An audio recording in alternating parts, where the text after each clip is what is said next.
Léon Degrelle was a Belgian political figure who became one of the most prominent collaborators with Nazi Germany during the Second World War. His life traced a path from early political ambition to deep involvement with fascism, military service in the Waffen-SS, and a long period of exile after the war. Understanding his story requires looking at the political atmosphere of Europe between the world wars, the rise of extremist movements, and the consequences that followed for those who tied themselves to Nazi ideology. He was born in 1906 in the small Belgian town of Bouillon, near the border with France. His family was Catholic and middle class, giving him a childhood shaped by religion, discipline, and a sense of traditional values. Belgium at that time was dealing with tension between different language communities, conflicts between conservative and progressive groups, and economic pressures that came and went. Degrelle grew up in an age where people were searching for strong ideas to guide their lives, and he was drawn early to political activism. As a young man, he studied law and showed talent as a speaker and organizer. But instead of following a normal legal career, he became active in Catholic student groups and political youth circles. He traveled to Mexico for a time, where he wrote about the government's secular reforms and came away with stronger conservative views. When he returned to Belgium, he saw the political system as weak and slow. Across Europe, many countries were facing instability, and some people believed that only a new, energetic movement could fix things. Degrelle was one of those people. He disliked the traditional political parties and wanted something he believed would feel more honest and powerful. In the early 1930s, he founded a political movement that he hoped would transform Belgium. It was rooted in Catholic identity, strong leadership, and the rejection of what he saw as corrupt politics. He appealed to young people by promising renewal, unity, and purpose. At first, his movement had a religious tone, but over time it shifted toward right-wing nationalism and authoritarian ideas. Europe was changing quickly at this point. The Great Depression had shaken economies everywhere. Extremist movements on both the left and right were growing. In Germany, Adolf Hitler had just risen to power. Degrelle watched this with interest and admiration, and his own movement became more openly inspired by the style of fascism spreading across the continent. By the mid-1930s, Degrelle had become a well-known figure in Belgian politics. He was charismatic, confident, and skilled at public speaking, and he built a loyal base of supporters. His rallies drew big crowds, and he used modern communication methods to spread his message. But his movement also grew more radical, and many Belgians rejected it. The mainstream political parties saw him as a threat to democracy. The Catholic Church began distancing itself from him because of his increasingly extreme views. In the 1936 elections, his movement gained some ground but failed to win the power he hoped for. Instead of accepting the limits of democratic politics, Degrelle moved even further toward authoritarian ideas. When Germany invaded Belgium in 1940, the country faced chaos and fear. Degrelle saw the German victory as proof that fascism was stronger and more efficient than the old Belgian system. As a result, he chose to collaborate with the occupying forces. He encouraged his followers to work with the Germans and tried to position himself as a leading voice in a new order shaped by Nazi ideals. Collaboration in Belgium took many forms, from administration to propaganda, and Degrelle placed himself at the center of it. In 1941, after Germany launched its invasion of the Soviet Union, Degrelle went a step further. He volunteered to fight alongside German soldiers on the Eastern Front. At first, he joined a unit made up of Belgian volunteers under the German army, but he later served within the Waffen-SS. For him, this was not only a military decision but also an ideological one. He believed the war against the Soviet Union was a struggle for the future of Europe, and he saw himself as fighting for a cause greater than Belgium. The Eastern Front was one of the deadliest battlefields in the war, and Degrelle took part in several brutal campaigns.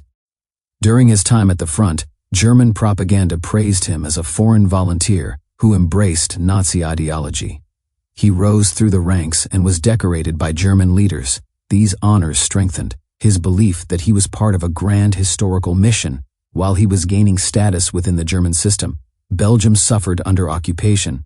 Many Belgians resisted the Germans, and collaboration was deeply divisive. Degrelle's decision to fight for the SS made him a symbol of betrayal for many in his homeland. As the war turned against Germany after 1943, Degrelle continued to fight, even as conditions grew hopeless. He made radio broadcasts encouraging Europeans to keep supporting the Nazi cause. His loyalty to Hitler became extreme, and he refused to consider retreat or surrender. When Germany finally collapsed in 1945, Degrelle fled rather than face his country's judgment. He escaped on a dangerous flight to Denmark and then to Norway. Eventually, he made his way to Spain, which at the time was ruled by Francisco Franco, a dictator who allowed certain fascist fugitives to remain in the country. Belgium convicted Degrelle of treason in his absence and sentenced him to death. Because Spain refused to hand him over, he lived the rest of his life as an exile. He continued to write, publish, and defend his wartime actions. Over the years, he produced books and memoirs that tried to justify the ideology he had served and reshape the story of his own life. Historians strongly reject these works because they distort key facts, deny atrocities, and glorify a brutal regime. In Spain, Degrelle lived a quiet but steady life, protected from extradition. He worked in business for a time, wrote frequently, and stayed in contact with far-right groups across Europe and Latin America. He never expressed regret for his role in the war, and he spent decades promoting the same ideas that had guided him in the 1930s and 1940s.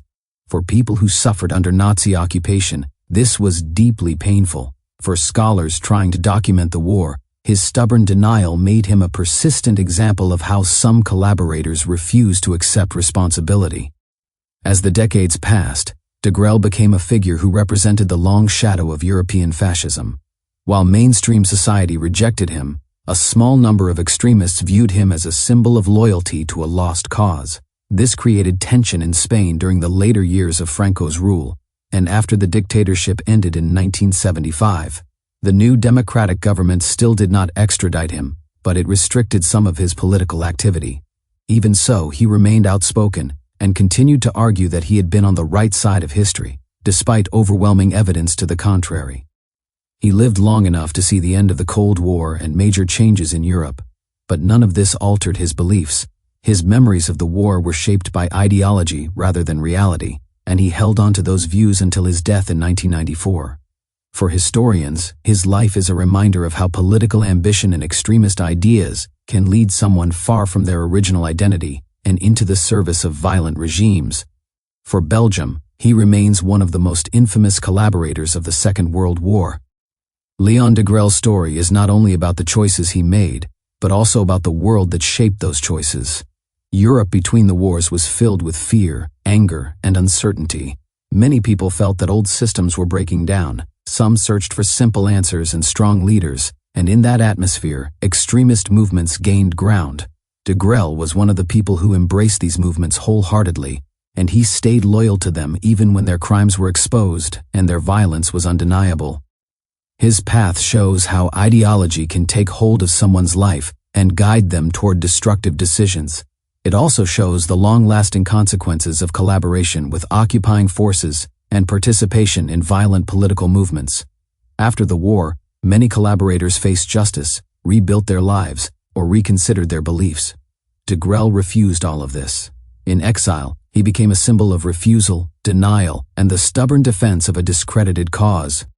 Today, he is studied mainly to understand how fascist ideas attracted supporters, how propaganda shaped people's choices, and how collaboration unfolded in occupied Europe.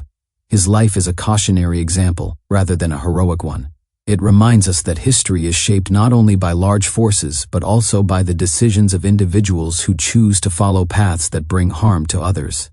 By examining cases like his, historians aim to understand how societies can resist the spread of extremist ideas and prevent their return. Thanks for watching. If you have a comment regarding Léon Degrelle, drop your thoughts below. If you enjoyed the video, don't forget to hit the like and subscribe,